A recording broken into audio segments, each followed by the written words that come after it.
राहुल आ चुके हैं, अजीत कुमार आ चुके हैं, सुषमा कुमारी आ चुके हैं, अजय कुमार मालिक मलिक आ चुके हैं, है ना। चलो स्टार्ट करें, ऑडियो वीडियो सब कुछ क्लियर होगा, कोई प्रॉब्लम तो नहीं है। मैम फिजिक्स की क्लासेस कब से स्टार्ट होंगी, हिमांशु जी का कहना है। हिमांशु जी शायद मंडे से क्लास लेंगे, है ना।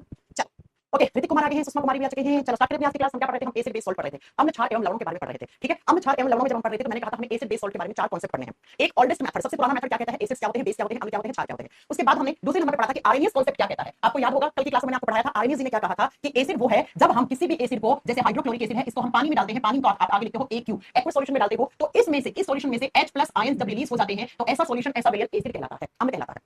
एसिड्स वो होते हैं बेटा, ठीक है, एसिड्स वो होते हैं जिसको हम पानी में डालते हैं, एक्वस सॉल्यूशन में डालते हैं, तो जैसे H+ आयन रिलीज होना शुरू हो जाए, हाइड्रोजन आयन जो त्यागना शुरू कर देते हैं, पानी में डालते हैं, उसको आप एसिड कहते हैं, उसको आप अम्ल कहते हो। ये बात हमने कल पढ़ी थी। उसके बाद मैंने कहा था जितना H+ आयन रिलीज होता है वो उस एसिड की उतनी ही ज्यादा बेसिसिटी कहलाता है। आपको मैंने बेसिसिटी की परिभाषा नहीं लिखवाई थी, आप लिख लीजिए बेसिसिटी होता क्या है, क्षारीयता क्या होता है। कल की क्लास में मैंने समझा दिया था कि क्षारीयता होता क्या है। जब भी आप किसी एसिड को पानी में डालते हो, एक्वस सॉल्यूशन में डालते हो, जितना हाइड्रोजन आयन देता है, उस हाइड्रोजन आयन को, जितने भी हाइड्रोजन आयन रिलीज करेगा, उस हाइड्रोजन आयन को उस एसिड की बेसिसिटी कहा जाता है, क्षारीयता कहा जाता है ना। तो ये मैंने आपको कल की क्लास में पढ़ाया था। तो बेसिसिटी होता क्या है, क्षारीयता क्या होता है, तो लिखिए बेटा नंबर ऑफ H+ आयंस, लिखिए number of H+ ions given by acid, given by acid is known as basicity, is known as basicity. क्षारीयता क्या हो जाता है, क्षारीयता किसको कहते हैं बेटा, किसी भी एसिड के द्वारा जो H+ आयन त्यागे जाते हैं उसे उसकी क्षारीयता कहा जाता है। तो लिखिए किसी अम्ल के द्वारा त्यागे गए हाइड्रोजन की मात्रा को या हाइड्रोजन आयन की मात्रा को किसी अम्ल के द्वारा त्यागे गए या दिए गए, ठीक है, त्यागे गए या दिए गए H+ आयंस की मात्रा को या हाइड्रोजन आयन की मात्रा को उस अम्ल की क्षारीयता कहा जाता है, अम्ल की क्षारीयता कहा जाता है। तो कभी भी एग्जाम में आपसे कोई एग्जांपल दे दे और पूछे कि इस एसिड की बेसिसिटी कितनी है, तो बेटा जितने हाइड्रोजन आयन आएंगे, अगर एक हाइड्रोजन आएगा तो बेटा उसकी एक बेसिसिटी है, अगर दो आएगा तो दो बेसिसिटी है, तीन आएगा तो तीन बेसिसिटी है। ये हमने कल की क्लास में पढ़ लिया था। ये बात किसने कही थी, ये बात आरएनएस कॉन्सेप्ट ने कही थी। अब बच्चों आपको याद रखना है, कल की क्लास में मैंने आपको एक चीज पढ़ाई थी कि केमिस्ट्री में हमें बहुत सारे एक्सेप्शंस मिलते हैं, देखने को अपवाद देखने को मिलते हैं, और इन्हीं एक्सेप्शंस से एग्जाम में क्वेश्चन आ जाता है।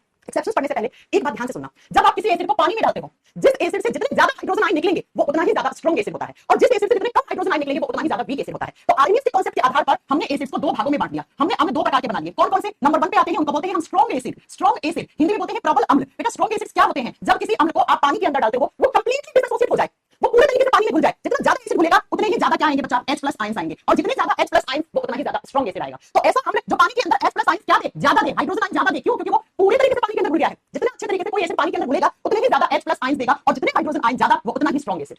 और कल की क्लास में एक चीज और पढ़ाई थी, जिस एसिड की pH का मान जितना कम होगा वो उतना ही स्ट्रांग एसिड होगा। तो अब कोई आपसे पूछे स्ट्रांग एसिड किसको कहते हैं, हम प्रबल अम्ल किसको कहते हैं, कोई ऐसा एसिड जिसको पानी में डालने पर पूरे तरीके से टूट जाए, ज्यादा मात्रा में हाइड्रोजन आयन दे दे, H+ आयन दे दे, और उसकी pH का मान कम हो तो उसे हम स्ट्रांग एसिड कहते हैं। फॉर एग्जांपल जैसे हाइड्रोक्लोरिक एसिड, जैसे सल्फ्यूरिक एसिड H2SO4, ये सब पढ़ने हैं हमें, जैसे HNO3 नाइट्रिक अम्ल, ये तीनों स्ट्रांग एसिड होते हैं बेटा, है ना। और मैंने आपको कल की क्लास में एक चीज और पढ़ाई थी कि स्ट्रांग एसिड्स को हम अपक्रस्ट भूपर्पटी से ऑब्टेन करते हैं, या हम इनको लैब में सिंथेसिस करते हैं, लैब में बनाते हैं हम। दूसरी तरफ आते बेटा वीक एसिड्स क्या होते हैं, दुर्बल अम्ल क्या होते हैं, वीक एसिड्स क्या होते हैं, दुर्बल अम्ल क्या होते हैं, ऐसे एसिड्स जिनको आपने पानी में डाला तो वो कंप्लीट तरीके से डिसएसोसिएट नहीं हुए, पूरे तरीके से नहीं घुले, अब वो आधे पूरे घुलेंगे तो वो H+ आयंस क्या देंगे मैम, ये H+ आयंस कम मात्रा में देंगे, और जितने कम H+ आयंस उतना ही वो वीक एसिड होगा बेटा, वो स्ट्रांग नहीं बनेगा। और वीक एसिड जो होते हैं उनकी pH का मान कितना होता है, उनकी pH का मान ज्यादा होता है बेटा, कितना ज्यादा, ये याद रखना 7 से कम होगा बेटा, क्योंकि 7 पे तो कोई भी चीज उदासीन हो जाती है बेटा, न्यूट्रल हो जाती है।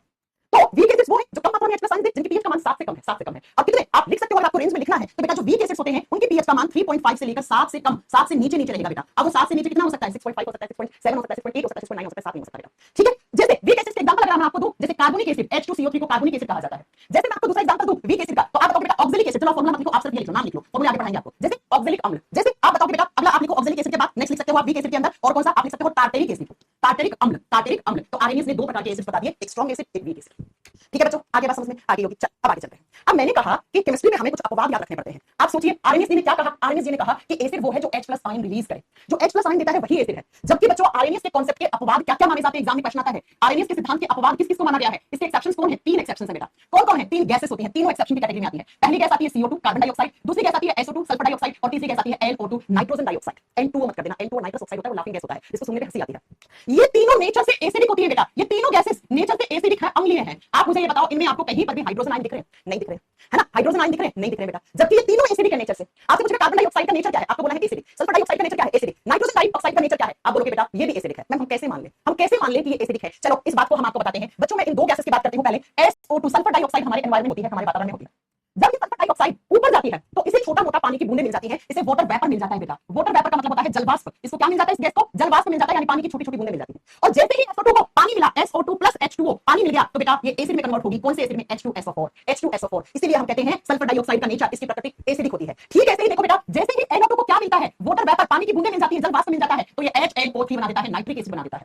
और यही दोनों एसिड बारिश के पानी में घुल जाते हैं और जब बारिश का पानी धरती पे आता है तो उस पानी के अंदर एसिड मिला हुआ आता है, अम्ल मिले हुए आते हैं, इसलिए उस बारिश के पानी को हम बोलते हैं एसिड रेन है। ये तो अम्ल वर्षा है ना। तो आप याद रखिएगा बेटा कि आरएनएस कांसेप्ट की 3 एक्सेप्शन होती हैं, sulphur dioxide, nitrogen dioxide, carbon dioxide. CO2 को भी जब H2O मिलता है तो ये क्या बनाता है, देखो CO2 प्लस H2O ये बनाता है H2CO3। H2CO3 होता है कार्बोनिक एसिड। मैम इनके नाम कब लिखोगे, एक एक डिटेल में पढ़ने हैं तो एक एक डिटेल में पढ़ने हैं हमें, ठीक है। तो आप बताओगे ये तीनों गैसेस आरएनएस कांसेप्ट की एक्सेप्शन मानी जाती हैं, अपवाद मानी जाती हैं, और ये तीनों हमेशा आप याद रखिएगा ये तीनों के तीनों नेचर से एसिडिक होती हैं। और ये जो दो गैस होती है ना, यही दोनों रिस्पांसिबल होती हैं किसके लिए, एसिड रेन करवाने के लिए, अम्ल वर्षा करवाने के लिए। मैंने आपको कल की क्लास में पढ़ाया था एसिड रेन के पीएच का मान आ जाए कि कितने पीएच के ऊपर आप एसिड रेन कहते हैं तो आप करके आना हमेशा लेस देन 5.5। जो बारिश का पानी है अगर उसका पीएच मेंटेन, उसका पीएच को मेजर किया जाए तो 5.5 या इससे कम आता है तो उसको हम घोषित कर देते हैं क्या, ये तो एसिड रेन है बेटा, ये तो एसिड रेन है बेटा, राइट। चलिए फिर तो आरएनएस ने कहा एसिड्स क्या होते हैं, जो पानी के अंदर डिसएसोसिएट होकर यानी कि पानी के अंदर डिसॉल्व होकर घुल के H+ आयंस दे, उसको हम क्या कहते हैं, एसिड कहते हैं। अब आरएनएस ने क्या कहा, बेस क्या होते हैं। आरएनएस ने बेस के बारे में क्या बताया, क्षार क्या है। इन्होंने कहा कि क्षार वो है जो पानी में OH नेगेटिव आयंस दे दे। OH नेगेटिव आयंस को बोलते हैं हाइड्रोक्साइड आयंस, हाइड्रोक्साइड आयंस। तो बेस किसे कहा जाता है, इन्होंने कहा कि जब भी हम किसी सॉल्यूशन को, ध्यान से सुनिएगा, जब भी हम किसी सॉल्यूशन को, किसी भी विलयन को हम एक्वस सॉल्यूशन में डालते हैं यानी कि पानी के साथ डाल देते हैं, जलीय विलयन में डालते हैं, तो उससे क्या निकलने लग जाए, OH नेगेटिव आयंस निकलने लग जाए। उस सॉल्यूशन को आप बेसिक नेचर वाला बोलोगे, उसे हम क्या बोलेंगे, क्षार बोलेंगे, बेसिक नेचर वाला सॉल्यूशन कहेंगे। और OH नेगेटिव को कहा जाता है हाइड्रोक्साइड आयन, हाइड्रोक्साइड आयन। तो किसी भी सॉल्यूशन को पानी में डालने पर जिससे हाइड्रोक्साइड आयन रिलीज होना शुरू हो जाए उसे ही आप बेस कहते हो, उसे ही आप क्षार कहते हो। फॉर एग्जांपल जैसे देखो NaOH, इसे कहा जाता है सोडियम हाइड्रोक्साइड। इसको जैसे ही आप एक्वस सॉल्यूशन में डालते हो, AQ का मतलब होता है एक्वस सॉल्यूशन, पानी, जलीय विलयन, जल का विलयन, तो बेटा ये टूट जाता है और क्या देता है, Na+ और OH नेगेटिव आयंस दे देता है। अब OH नेगेटिव आयंस आए हैं तो इसको क्या कहोगे, इसे बेस कहोगे। जैसे एक और होता है पोटेशियम हाइड्रोक्साइड, इसको पानी में डालोगे आप तो पानी में डालते ही ये टूट जाता है K+ और OH नेगेटिव आयंस में। किसमें टूट जाता है, K+, पोटेशियम प्लस और हाइड्रोक्साइड नेगेटिव आयंस में। तो इसने भी OH दिया है तो ये भी क्या होगा बेटा, ये भी एक बेस होगा, ये भी एक क्षार होगा। और आरएनएस ने कहा, क्या कहा बेटा, इन्होंने कहा कि बेस दो प्रकार के होते हैं, क्षार दो प्रकार के होते हैं। एक होते हैं जिनको हम कहते हैं स्ट्रॉन्ग बेस, स्ट्रॉन्ग बेस, और हिंदी में लिखेंगे हम प्रबल क्षार। स्ट्रॉन्ग बेस को हिंदी में लिखेंगे हम प्रबल क्षार। और दूसरी तरफ लिखोगे आप वीक बेसिस। कभी-कभी एग्जाम में आ जाता है, 4 एग्जांपल देता है, पूछता है इसमें से सबसे स्ट्रॉन्गेस्ट बेस कौन है, सबसे वीकेस्ट बेस कौन सा है। तो प्रबल अम्ल और दुर्बल, सॉरी, प्रबल क्षार और दुर्बल क्षार के बारे में आपको पता होना चाहिए बेटा। ऐसा कोई भी बेस जो पानी के अंदर कंप्लीटली घुल जाए और घुल के ज्यादा मात्रा में OH नेगेटिव आयंस क्या दे, मैक्सिमम अमाउंट में दे, ज्यादा दे और ज्यादा देगा तो उसको हम क्या बोलेंगे, उसको हम स्ट्रॉन्ग बेस बोलेंगे बेटा। और स्ट्रॉन्ग बेसिस की पीएच का मान ज्यादा होता है। स्ट्रॉन्ग बेस वो होते हैं जिनकी पीएच का मान क्या हो, ज्यादा। अब ज्यादा कितना ज्यादा, तो आप लिख सकते हो जिनकी पीएच का मान 12 हो, 12.5 हो, 13 हो और नियर बाय 14 या 14 हो, उसको हम क्या कहते हैं, उसको हम स्ट्रॉन्ग बेस कहते हैं, उसको हम प्रबल क्षार कहते हैं। और ऐसे बेस जिनको पानी में डालते हैं तो वो पूरे तरीके से नहीं टूटते हैं और कम मात्रा में OH नेगेटिव आयंस रिलीज करते हैं तो उनको हम वीक बेस कहते हैं बेटा, वीक बेस कहते हैं। फॉर एग्जांपल अभी बताती हूं। और वीक बेस की जो पीएच वैल्यू होती है वो 7 से ज्यादा होती है बेटा, 7 से ज्यादा, ठीक है। कितनी ज्यादा, 7, 7, 7.5, 7.4, 8, 8.5, ठीक है। ये पीएच वाले जो होते हैं ना, 9, 9.5, ये पीएच वाले जो होते हैं इनको हम वीक बेसिस कहते हैं, इनको हम दुर्बल क्षार कहते हैं बेटा। आई बात समझ में, आई बात समझ में। मैं स्ट्रॉन्ग बेस के एग्जांपल दो, चलो मैं आपको स्ट्रॉन्ग बेस के एग्जांपल देती हूं। जैसे सोडियम हाइड्रोक्साइड NaOH, इसे कहा जाता है सोडियम हाइड्रोक्साइड। ये केमिस्ट्री के अंदर सबसे स्ट्रॉन्ग बेस माना जाता है बेटा। ऐसे कहा जाता है कंसंट्रेटेड सोडियम हाइड्रोक्साइड जो होता है उसका पीएच का मान 14, लगभग 14 होता है बेटा। जैसे KOH potassium hydroxide, potassium hydroxide भी क्या है, एक स्ट्रॉन्ग बेस है बेटा। पोटेशियम हाइड्रोक्साइड भी एक स्ट्रॉन्ग बेस है। मैं वीक बेस के एग्जांपल दो, वीक बेस के एग्जांपल जैसे हमारा खून, ह्यूमन ब्लड। बच्चों कमेंट सेक्शन में बताओ ह्यूमन ब्लड का पीएच का मान कितना होता है। मैम हमारे खून के पीएच का मान 7.45 होता है, 7.4, 7 से ऊपर ही ना 7.4, तो ये क्या होगा, हल्का सा क्षारीय, हल्का सा क्षारीय। बच्चों एक शब्द होता है एल्कलाइन, आप समझते हो एल्कलाइन शब्द का मतलब क्या होता है। एल्कलाइन को हिंदी में बोलते हैं भस्मीय प्रकृति। आपने सुना होगा हमारे खून के पीएच, हमारे खून का जो नेचर होता है वो एल्कलाइन होता है। एल्कलाइन का मतलब क्या होता है, ऐसे बेस जो पानी में घुल जाते हैं उस नेचर को हम एल्कलाइन नेचर कहते हैं। हमारा खून एक बूंद खून एक कटोरी पानी के अंदर मिक्स हो जाता है, पता ही नहीं लगता है। तो ऐसे बेस जो पानी के अंदर घुल जाते हैं उन्हें हम एल्कलाइन कहते हैं, एल्कलाइन भस्मीय प्रकृति कहते हैं बेटा। सोनू पाल कैसे रिकॉर्ड क्लास हो सकती है बेटा, ठीक है। जैसे हमारा ब्लड बेसिक नेचर का होता है या एल्कलाइन नेचर का होता है, आप कुछ भी कह सकते हो इसमें से। जैसे मैंने बताया था समुद्र का पानी, सी वाटर, समुद्री पानी के पीएच का मान लगभग 8 होता है। जैसे आप जो कॉफी पीते हो वो कॉफी भी बेसिक नेचर की होती है। आप जो टूथपेस्ट घर में यूज करते हो, जो टूथपेस्ट ब्रश करने में यूज करते हो वो भी बेसिक नेचर के होते हैं। तो ये सारे, अब मुझे ये बताओ हम खाने में कौन से एसिड काम लेते हैं, वीक एसिड। खाने में कौन से बेस काम ले सकते हैं, वीक बेस, वीक बेस। ना स्ट्रॉन्ग एसिड खा सकते हो ना स्ट्रॉन्ग बेस खा सकते हो बेटा। ओके, समझ में आ गई मेरी बात। तो आरएनएस ने एसिड और बेस के बारे में क्या बताया, एसिड क्या है, बेस क्या है, स्ट्रॉन्ग एसिड क्या है, स्ट्रॉन्ग बेस क्या है, वीक एसिड क्या है, वीक बेस क्या है। ठीक है बच्चों, इतनी बात याद कर लोगे। चलिए तो अब आरएनएस कांसेप्ट का एक एक्सेप्शन लिख लो बेस के बारे में, वो एसिड का एक्सेप्शन था। अब आपसे पूछे आरएनएस कांसेप्ट का जो बेस वाला कांसेप्ट है वो किस पे लागू नहीं होता, एक्सेप्शन, इसका अपवाद, अपवाद लिख लो बेटा अमोनिया। इसका अपवाद होता है NH3, NH3 को कहा जाता है अमोनिया। मैं एग्जाम में कैसे क्वेश्चन आएगा, आपसे एग्जाम में क्वेश्चन पूछेगा आरएनएस कांसेप्ट का बेस का अपवाद कौन है, आपको आंसर करके आना है अमोनिया। आपसे क्वेश्चन पूछेगा एग्जामिनर कि आरएनएस कांसेप्ट के एसिड के अपवाद कौन है, CO2, SO2, NO2। ठीक है, याद रखोगे बेटा। अब ये NH3 कैसे बनाना है अपवाद बेटा, आरएनएस ने क्या कहा, आरएनएस ने कहा बेस वही है जो OH नेगेटिव आयन दे, जबकि बेटा NH3 में कोई OH नेगेटिव आयन नहीं होते, फिर भी ये बेसिक नेचर होती है, फिर भी ये क्षारीय प्रकृति होती है, फिर भी ये क्षारीय प्रकृति होती है। राजू आलम बेटा क्या कहना चाहते हो आप, इतनी शॉर्ट फॉर्म क्यों यूज कर रहे हो, ये तो गाली जैसी लग रही है मुझे, आप गाली दे रहे हो क्या, हां ठीक है। चलिए ओके मैम, तो और कांसेप्ट पढ़ लिया, आरएनएस कांसेप्ट पढ़ लिया। अब अगला कांसेप्ट पढ़ेंगे ब्रॉन्स्टेन एंड लोरी कांसेप्ट। ब्रॉन्स्टेन एंड लोरी दो साइंटिस्ट के नाम है बेटा, इन्होंने क्या कहा था, एसिड्स क्या होते हैं एंड बेस क्या होता है। ब्रॉन्स्टेन एंड लोरी मेथड कर लो या कांसेप्ट कर लो। मैंने कहा था सारे कांसेप्ट पढ़ने हमें एसिड बेस की परिभाषा ही चल रही है, एसिड बेस की। आपने शायद नहीं पढ़ा होगा एसिड्स बहुत हैं जो रिलेटिव को लाल में कन्वर्ट कर देते हैं, जिनके पीएच का मान 7 से कम होता है, लेकिन आपको डिटेल में सारी बातें पढ़ा दी। ठीक है, तो लिखिए जरा क्या ब्रॉन्स्टेन एंड लोरी मेथड क्या कहता है, ब्रॉन्स्टेन लोरी सिद्धांत क्या कहता है, ब्रॉन्स्टेन लोरी सिद्धांत एसिड और बेस के बारे में क्या कहता है। चलिए मैं आपको पहले लिखवाती हूं फिर समझाती हूं, ठीक है। सुनिए ब्रॉन्स्टेड लोई ने क्या कहा, नहीं समझ में आएगा आपको, अभी समझाएंगे। इन्होंने कहा एसिड वो हैं जो प्रोटॉन डोनेट करते हैं, एसिड्स वो होते हैं जो प्रोटॉन डोनर होते हैं। मैम नहीं समझ आया, नहीं आएगा, अभी समझाते हैं। जो प्रोटॉन त्यागते हैं, डोनेट का मतलब होता है त्यागना, जो अपने अंदर से प्रोटॉन त्याग देते हैं वो ब्रॉन्स्टेड लोई एसिड कहलाते हैं। और बेस वो होते हैं, क्षार वो होते हैं जो बेटा एसिड के द्वारा प्रोटॉन डोनेट किया गया है उसको एक्सेप्ट कर ले, उसे अपनी तरफ खींच ले, तो उसे कहा जाता है proton acceptor. Proton acceptor ma'am नहीं समझ में आया, चलो अभी आपको पढ़ाते हैं। प्रोटॉन एक्सेप्टर लिखना, प्रोटॉन ग्रहण करने वाले, प्रोटॉन ग्रहण करने वाले। बेटा एनसीईआरटी में लिखा हुआ है, क्या लिखा हुआ है सुनिए जरा, कि ब्रॉन्स्टेड एसिड्स वो होते हैं जो प्रोटॉन डोनेट करते हैं, ब्रॉन्स्टेड बेस वो होते हैं जो प्रोटॉन एक्सेप्टर होते हैं। अब मैम ये प्रोटॉन बेटा एल्कलाइन को हिंदी में क्या कहते हैं, हेमंत साफ साफ लिखा है, एल्कलाइन को हिंदी में भस्मीय प्रकृति कहते हैं, भस्मीय प्रकृति कहते हैं। ठीक है बेटा, चल आ जाओ। अब मैम ये प्रोटॉन डोनर शब्द क्या होता है हमें समझाइए। चलिए आइए यहाँ पर, आप जानते हैं पीरियोडिक टेबल आवर्त सारणी में एक नंबर पे हाइड्रोजन आता है, आता है हाँ जी मैम। हाइड्रोजन का न्यूक्लियस जानते हैं उसके अंदर क्या क्या होता है, सुनिए हाइड्रोजन के न्यूक्लियस में, मैं हाइड्रोजन की बात कर रही हूं, ओनली एच की बात कर रही हूं, उसमें एक इलेक्ट्रॉन होता है, ठीक है। आप बताओगे एक प्रोटॉन होता है और न्यूट्रॉन जीरो होता है, ये होता है हाइड्रोजन का कॉन्फिगरेशन, ठीक है। अब बच्चों अगर हाइड्रोजन अपने इस प्रोटॉन को, ध्यान से सुनना बेटा, हाइड्रोजन के एटम के अंदर, हाइड्रोजन के परमाणु के अंदर एक इलेक्ट्रॉन होता है, एक प्रोटॉन होता है, एक न्यूट्रॉन होता है। अगर इस हाइड्रोजन ने अपना एक इलेक्ट्रॉन था और इस इलेक्ट्रॉन को त्याग दिया, इलेक्ट्रॉन दे दिया इसने किसी दूसरे एलिमेंट को, ठीक है। जब त्यागते हैं तो ऊपर चार्ज आते हैं पॉजिटिव, कैटायन चार्ज कहते हैं, उसे धनायन कहते हैं। एक इलेक्ट्रॉन था हाइड्रोजन के पास, एक उसने दे दिया, तो बेटा जैसे दिया तो H के ऊपर एक प्लस चार्ज लग जाता है ऐसे, और H प्लस का मतलब है इसके पास जीरो इलेक्ट्रॉन हो गया, इसके पास प्रोटॉन अभी भी एक है, न्यूट्रॉन जीरो है बेटा। तो H और H प्लस में फर्क क्या होता है समझ में आया। H का मतलब है उसके पास एक इलेक्ट्रॉन है, H प्लस का मतलब है एक प्लस चार्ज का मतलब होता है एक कैटायन, एक धनायन, और प्लस चार्ज कब आया जब इसने एक इलेक्ट्रॉन दे दिया। तो बेटा इसको मैं क्या बोलती हूँ, H प्लस को, H प्लस को मैं प्रोटॉन बोलती हूँ। आई बात समझ में, H प्लस को प्रोटॉन कहा जाता है। मैंने क्यों कहा H प्लस को प्रोटॉन, भैया देखो ना इलेक्ट्रॉन ना न्यूट्रॉन है, सिर्फ प्रोटॉन है, तो मैं इसको प्रोटॉन न्यूक्लियस बोल देती हूँ, प्रोटॉन नाभिक बोल देती हूँ बेटा, ठीक है। तो इसी को कहा जाता है H प्लस और इसी को प्रोटॉन डोनर। अब समझ में आ गया होगा क्या, ब्रॉन्स्टेड लोई ने कहा जो प्रोटॉन डोनेट करते हैं, और प्रोटॉन डोनेट का मतलब क्या होता है, प्रोटॉन डोनर का मतलब जो H प्लस त्यागते हैं। अरे जिस भी केमिकल से H प्लस निकला वो ब्रॉन्स्टेड एसिड है, और जिसने भी H प्लस को ले लिया, H प्लस को अपने पास ले लिया, देखो एरो इधर है, इसका मतलब है एक्सेप्ट कर लिया, वो ब्रॉन्स्टेड बेस होता है बेटा। इसमें एरो ऐसा लगाओ, ऐसे ऐसे एरो का मतलब त्याग दिया, ऐसे एरो का मतलब ले लिया। तो ब्रॉन्स्टेड एसिड्स वो होते हैं जो प्रोटॉन डोनर होते हैं, जो H प्लस को निकाल देते हैं अपने अंदर से, और ब्रॉन्स्टेड बेस होते हैं जो प्रोटॉन डोनर जिस भी एसिड से निकला था उसे अपने पास खींच ले, उसे अपने पास खींच ले। नहीं समझ में आया, राजी कह समझ में आया। चलो एग्जांपल देते हैं राजी, इस चीज को यहां से हटा देते हैं, ये सिर्फ आपको समझाने के लिए लिखा था, आपको इसको नोट डाउन नहीं करना है बेटा, ठीक है। ये सब समझाने के लिए लिखा था, प्रोटॉन का मतलब क्या होता है, ठीक है। H का मतलब H प्लस का मतलब क्या होता है वो लिखा था। सुनो राजी आपको भी समझ में आ जाएगा, मैं एग्जांपल देती हूं, ठीक है, ऐसे एग्जाम में आएगा। सुनिए बेटा, मैंने कहा Cl negative plus HF, HF को बोलते हैं हाइड्रोफ्लोरिक एसिड, आगे लिखाएंगे आपको, कांच पे लिखावट करने के लिए इस एसिड को काम में लिया जाता है। इसकी रिएक्शन करवाई, अभिक्रिया करवाई, तो बेटा यहां से बना HCl plus F, HCl plus F, आप नेगेटिव चार्ज लगा सकते हो यहां पे। ये एग्जामिनर ने पूछा, अब पता एग्जामिनर ने केमिकल रिएक्शन देगी, आपसे पूछेगा इसमें से ब्रॉन्स्टेड एसिड कौन सा है और ब्रॉन्स्टेड बेस कौन सा है, ठीक है बच्चों। आप समझो जरा, आप समझो जरा बेटा, साफ साफ ऊपर लिखा हुआ है जिससे हाइड्रोजन H प्लस हटेगा वो ब्रॉन्स्टेड एसिड होगा, जो H प्लस को लेगा अपने पास जोड़ लेगा वो ब्रॉन्स्टेड बेस होगा। बच्चों सुनो, यहां पर Cl नेगेटिव था और यहां पर Cl के साथ क्या हाइड्रोजन आ गया, इसके साथ हाइड्रोजन जुड़ा है, इसने जुड़ा कब, जब इसने ले लिया, तो ये क्या हो गया, प्रोटॉन एक्सेप्टर हो गया, है ना। तो इसने ले लिया हाइड्रोजन को, और एक्सेप्ट करने वाला प्रोटॉन एक्सेप्टर क्या होता है, बेस। तो बेटा ये Cl क्या कहलाएगा, आप मुझे बताओ, ये ब्रॉन्स्टेड बेस कहलाएगा बेटा, ये ब्रॉन्स्टेड क्षार कहलाएगा। और अब बताओ यहां पर H जुड़ा था, यहां पर H हट गया, क्यों हटा, क्योंकि इसने H प्लस त्याग दिया, और H प्लस को क्या बोलते हैं, प्रोटॉन डोनर कहते हैं, और वो क्या होता है, एसिड। तो ये क्या होगा, ये ब्रॉन्स्टेड एसिड होगा, अकेला एसिड नहीं मैं लिख रही हूं सिर्फ, ठीक है, एसिड, लेकिन आपको समझ में ब्रॉन्स्टेड एसिड है, ये लो बेटा, ऐसे एग्जाम में क्वेश्चन है। अरे आया समझ में, अरे आया समझ में, है ना मैम, आया समझ में मैम। बट प्रोटॉन तो न्यूक्लियस में रहता है, तो कैसे, अरे भाई प्रोटॉन में क्या होता है, इलेक्ट्रॉन क्या होता है, अभी तो समझाया था, यहाँ पर कौन है ये बच्चा, ठीक है। आगे समझ में, ऐसे आपसे एग्जाम में पूछेगा कौन सा ब्रॉन्स्टेड एसिड है, कौन सा ब्रॉन्स्टेड बेस है। चलो एक मैं दूसरा एग्जांपल देती हूं, मान लो एग्जामिनर ने आपसे पूछा, लेकिन मानो ऐसे एग्जाम में आते हैं। चलो अब दूसरा एग्जांपल आप बताओगे मुझे, देखती हूं आपको समझ में आया कि नहीं आया। सुनिए जैसे H2SO4 है, ठीक है, इसकी रिएक्शन करवाई आपने HCO3 नेगेटिव से, तो आपको यहां से क्या मिलेगा, आपको यहां से मिलेगा SO4 2 नेगेटिव निकल जाएगा, प्लस यहां से H2CO3 मिलेगा। अब आप मुझे इस रिएक्शन में बताओ, इस रिएक्शन में ब्रॉन्स्टेड एसिड कौन है और ब्रॉन्स्टेड बेस कौन है, बताइए। चलो बताइए, किसना कह रहे हैं, मुझे नींद आ रही है, बेटा सो जाओ ना। चलो अब बताओ इसमें ब्रॉन्स्टेड एसिड कौन हुआ, ब्रॉन्स्टेड बेस कौन हुआ, जल्दी बताओ बेटा, जल्दी बताओ, इसमें कौन हुआ। भाई ऊपर साफ साफ लिखा हुआ है, आपको देख लेना इस रिएक्शन में, ये एग्जाम में आते हैं, एग्जाम में आते हैं, सीधे क्वेश्चन एग्जाम में से आते हैं। ये रिएक्शन देगा, पूछेगा इसमें ब्रॉन्स्टेड एसिड कौन है, ब्रॉन्स्टेड बेस कौन है। अब जल्दी बताओ बेटा कौन होगा, जल्दी बताइए बेटा, मैं आंसर का वेट कर रही हूं, नहीं तो तुम कहोगे हमें समझ में नहीं आया। इसके बाद एक एग्जांपल और आपसे पूछूंगी, जल्दी बताओ बेटा, स्नेहा आर्या, हां जी जल्दी बताओ, मंजीत कुमार ने बता दिया है। चलिए सुनिए, H2SO4, H2SO4 से क्या बना, SO4 2 नेगेटिव बना, यहां हाइड्रोजन था यहां नहीं है, क्यों नहीं है, क्योंकि इसने हाइड्रोजन H प्लस त्याग दिया। H प्लस त्यागने वाले, डोनेट करने वाले कौन होते हैं, एसिड, तो ये क्या कहलाएगा, ये ब्रॉन्स्टेड एसिड कहलाएगा बेटा, ठीक है। और जिसके आगे H जुड़ता है, देखो यहां H एक था, यहां पे दो हो गए, H2 दो हो गए, दो कब होंगे, जब एक H ले लेगा, और एक H ले लिया मतलब प्रोटॉन ग्रहण कर लिया, ग्रहण करने वाले कौन होते हैं, बेस होते हैं, तो ये ब्रॉन्स्टेड बेस कहलाएगा। बस ऐसे एग्जाम में आएगी, परिभाषा एग्जामिनर थोड़ी ना पूछता है, एग्जामिनर पूछेगा ऐसे एग्जांपल बेटा, ठीक है। आई बात समझ में, बिल्कुल सही बताया है, आदर्श ने सही बताया है, हेमंत ने सही बताया है, निशा ने भी सही बताया है, ठीक है।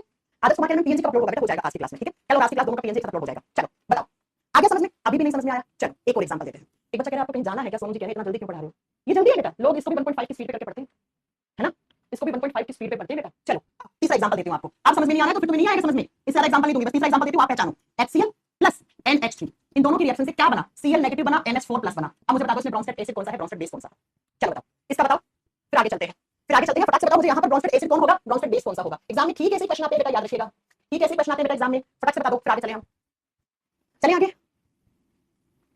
कैमरा हिल रहा है, कहां हिल रहा है कैमरा, कैमरा बहुत स्टेबल होता है, हिल नहीं सकता है, पहचाना, देखो बेटा यहाँ पर HCl था, यहाँ HCl से Cl बना, क्यों? क्योंकि इसमें से हाइड्रोजन हट गया, हटा कब? जब से डोनेट कर दिया। डोनेट करने वाला कौन होता है? प्रोटॉन। डोनर कौन होता है? एसिड। तो बेटा इसको क्या बोलेंगे? इसे ब्रॉन्स्टेड एसिड बोलेंगे। जिसके आगे H+ जुड़ता है, जिसके अंदर हाइड्रोजन आयन की संख्या बढ़ती है, यहाँ NH3 था, यहाँ NH4 हो गया। 4 कब हुआ? जब उसने एक ले लिया। 3 से 4 हाइड्रोजन कब बने? जब एक ले लिया। एक लिया मतलब प्रोटॉन एक्सेप्ट करा। एक्सेप्ट करने वाला कौन होता है? ब्रॉन्स्टेड बेस होता है। ये लो बेटा, कितना आसान है। अभी समझ में नहीं आया तो मेरी गलती नहीं है बेटा, अभी समझ में नहीं आया तो मेरी गलती नहीं है, ठीक है। तो सिंपल सी बात है, ब्रॉन्स्टेड लोरी ने कहा कि जो भी अपने अंदर से H+ आयन को त्याग दे, यानी प्रोटॉन डोनेट कर दे, प्रोटॉन डोनर होते हैं, उनको ब्रॉन्स्टेड एसिड कहते हैं, और जो प्रोटॉन को एक्सेप्ट कर ले, प्रोटॉन को ग्रहण कर ले, H+ को ले ले, उनको ब्रॉन्स्टेड बेस कहते हैं। एग्जाम में ऐसे एग्जांपल आते हैं, आपको बस जहां से H+ हटा है उसको एसिड बना देना है, जिसके आगे आके जुड़ा है उसको बेस बना देना है, खत्म खत्म खत्म। आ गया समझ में?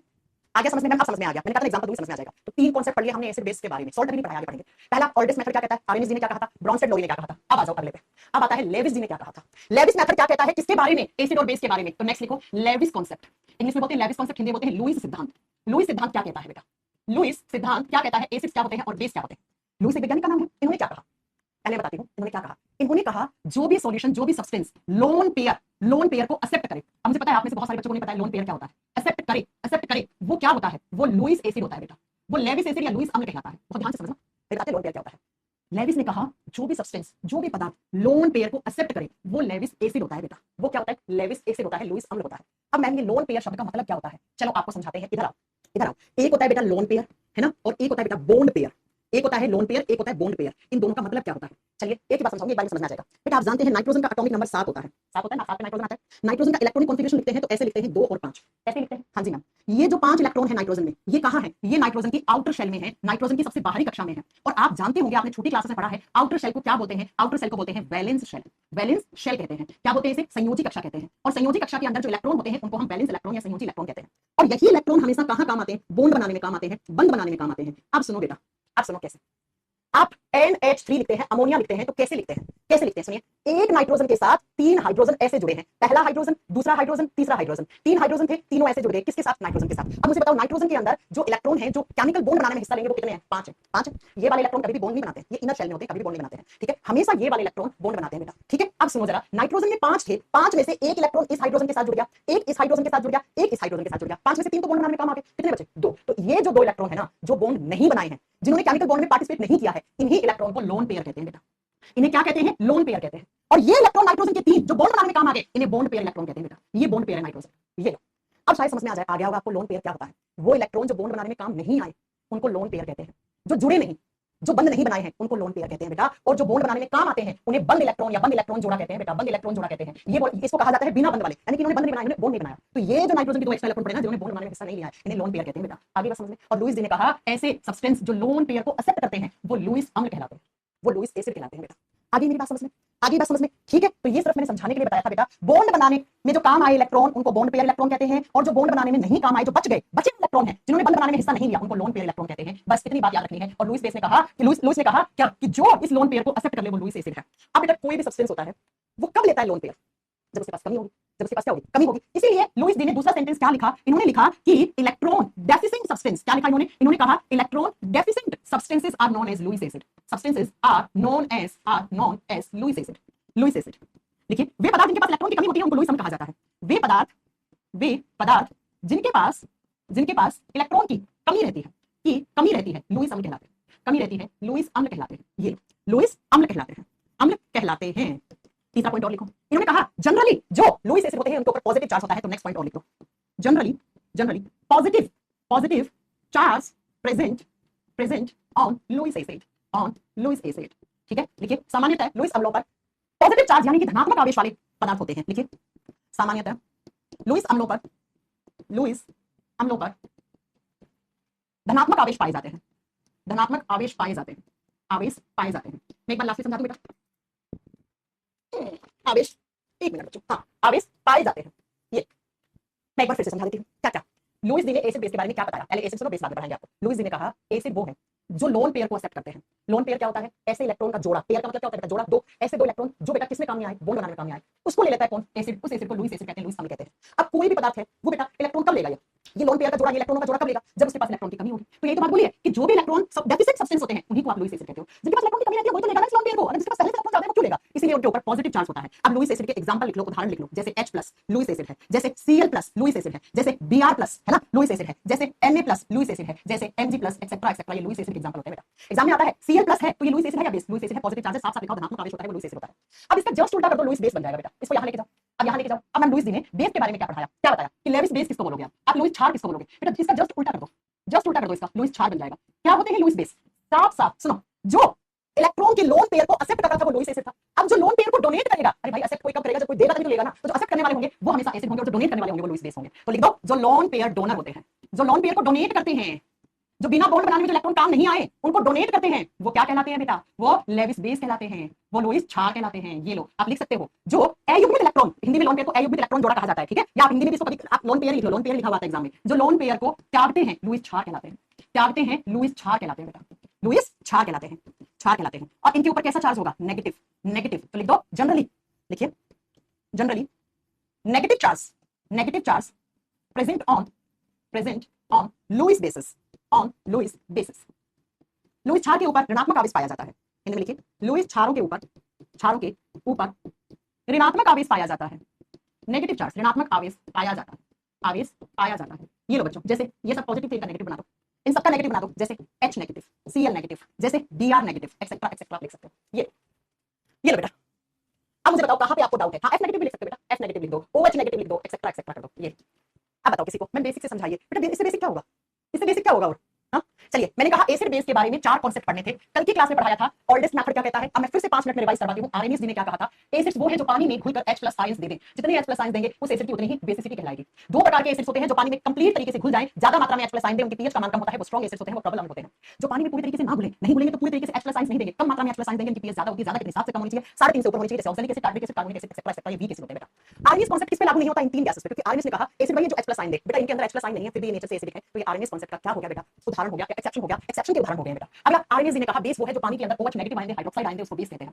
जो जितना ज्यादा हाइड्रोक्साइड आयन देगा उसका पीएच जो होगा वो नियर बाय 14 होगा, 14 के आसपास होगा, उन्हें स्ट्रांग बेस कहेंगे, उन्हें प्रबल क्षार कहेंगे। जो कम मात्रा में OH नेगेटिव आयन दे, उनकी पीएच 7 से ज्यादा होगी, नियर बाय 7 होगी, 7 नहीं नियर बाय 7, उसको वीक बेस कहेंगे। एग्जांपल ये रहे। अगले आए ब्रॉन्स्टेड एंड लोरी। ब्रॉन्स्टेड ने कहा जो प्रोटॉन डोनर होता है वो एसिड होता है, और जो प्रोटॉन एक्सेप्टर होता है, वो जो प्रोटॉन को त्यागता है वो लुईस ब्रॉन्स्टेड लोरी एसिड कहलाता है, और जो प्रोटॉन एक्सेप्ट करता है वो ब्रॉन्स्टेड लोरी बेस कहलाता है। मैंने एग्जांपल देके आपको समझा दिया, जहां से हाइड्रोजन हट रहा है वो ब्रॉन्स्टेड लोरी एसिड कहलाएगा, जहां पे हाइड्रोजन जुड़ रहा है वो ब्रॉन्स्टेड बेस कहलाएगा। एग्जांपल देके मैंने समझा दिया। अगला लुईस ने कहा जो लोन पेयर को एक्सेप्ट करे वो लुईस एसिड है, वो लुईस अम्ल है। अब लोन पेयर को वही पदार्थ लेता है जिसके पास इलेक्ट्रॉन की कमी होती है, इसलिए इनके ऊपर चार्ज पॉजिटिव आएगा बेटा, जैसे H+, Cl+, Br+, sodium plus, magnesium plus, ये लुईस बेस कहलाते हैं, लुईस एसिड कहलाते हैं। और जो लोन पेयर को डोनेट करता है, लिया कहां से, किसी ने तो दिया होगा, जो देने वाले होंगे वो लुईस बेस कहलाएंगे, उनके ऊपर कैसा चार्ज होता है, नेगेटिव चार्ज होता है। ये सारे लुईस बेस, लुईस क्षार के एग्जांपल होते हैं। ये लो बेटा, ये लो बेटा, इतनी बात आपको समझनी है, और यहां पे जाकर आपका एसिड बेस के बारे में कॉन्सेप्चुअल वाला पार्ट खत्म हो गया। अब हम एक एक करके सारे एसिड्स पढ़ेंगे, उनके यूजेस क्या है, कैसे एग्जाम में क्वेश्चन आते हैं। आपसे एग्जाम में पूछता है बैक्टीरिया एसिड क्या होता है, एक्सप्लोसिव एसिड कौन सा होता है, तेजाब कौन सा होता है, ये एक एक करके हम कल की क्लास में पढ़ेंगे, ठीक है।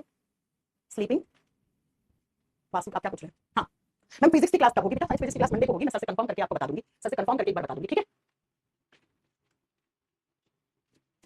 हाँ जी बच्चों, अब डाउट पूछो जल्दी से, मैं जब ये चैप्टर करवाऊंगी इसके क्वेश्चन करवाऊंगी, डोंट वरी, सब कुछ समझ में आएगा। एक एक चीज पढ़ाऊंगी बेटा, जब ये चैप्टर करवाऊंगी ना 2 क्लास वाली चैप्टर खत्म हो जाएगा, उस वाले से क्वेश्चन करवाऊंगी आपको 30-40 क्वेश्चन, तब आपको पता लगेगा कि मैंने क्या पढ़ाया था, तब आपको समझ में आएगा मैंने क्या पढ़ाया था बेटा, ठीक है। हम कॉन्सेंट्रेटेड एसिड और डाइल्यूट एसिड के बारे में बताइए। काजल बेटा क्या होता है कॉन्सेंट्रेटेड एसिड, सुनो कॉन्सेंट्रेटेड एसिड का मतलब होता है जिसमें पानी कम हो, एसिड ज्यादा हो, उसे बोलते हैं हम कॉन्सेंट्रेटेड एसिड। और डाइल्यूट का मतलब होता है एसिड को डाइल्यूट कर दिया, एसिड में पानी मिला दिया, पानी ज्यादा एसिड कम, उसको डाइल्यूट एसिड कहते हैं, ठीक है। काजल जी समझ में आ गया है, ओके समझ में आ गया आपको, नहीं आया फिर से बताती हूं। एसिड ज्यादा पानी ना के बराबर, उसे कॉन्सेंट्रेटेड एसिड कहते हैं। इस बार एसिड कम पानी ज्यादा, उसे डाइल्यूटेड एसिड कहते हैं, हो गया, ओके बच्चों। हाँ अरे बेटा तू पहले तो तू अपना नाम सही लिखो, तुम कंफ्यूज हो रही है प्रोटॉन और इलेक्ट्रॉन में। H का मतलब है, देखो H और H+ में डिफरेंस इसलिए लिख के बताया था। H का मतलब है इसके पास इलेक्ट्रॉन एक है, प्रोटॉन एक है, न्यूट्रॉन तो होता ही नहीं, जीरो होता है। अब H+ कब बना, जब इसने अपना इलेक्ट्रॉन दे दिया, एक था दे दिया तो इलेक्ट्रॉन जीरो हो गया। तो बेटा इसने अपना इलेक्ट्रॉन दे दिया तो सिर्फ इसके न्यूक्लियस में क्या बचा, प्रोटॉन, तो मैं उसको प्रोटॉन बोलूंगी। अब समझ में आ गया, अब आ गया समझ में, अब आ गया समझ में, लिख के सारी बात समझाई थी। अब मैं ये हटा देती हूं, पीएनजी में आपको नहीं मिलेगा, ये बातें समझने वाली होती हैं, ठीक है। आज मैं पीएनजी दोनों क्लास के अपलोड करवा देती हूं बेटा, राइट। अभी दे दूंगी टेक्निकल इन्फो, आप छुट्टी होगी भी लोग नहीं करेंगे। एक बच्चा बहुत गुस्सा कर रहा है, इतनी रात में कौन पढ़ाता है, अबे कौन सी रात होगी, 7 बजे रात हो जाती है, 7 बजे रात हो जाती है, प्रैक्टिस करवाऊंगी, बिल्कुल करवाऊंगी इसे बेस करके। अच्छा नेगेटिव हो तो, अरे तो उन लोग भी पढ़ाया नेगेटिव होगा तो क्या कहेंगे, लुईस ने नहीं बताया, नहीं बताया लुईस ने,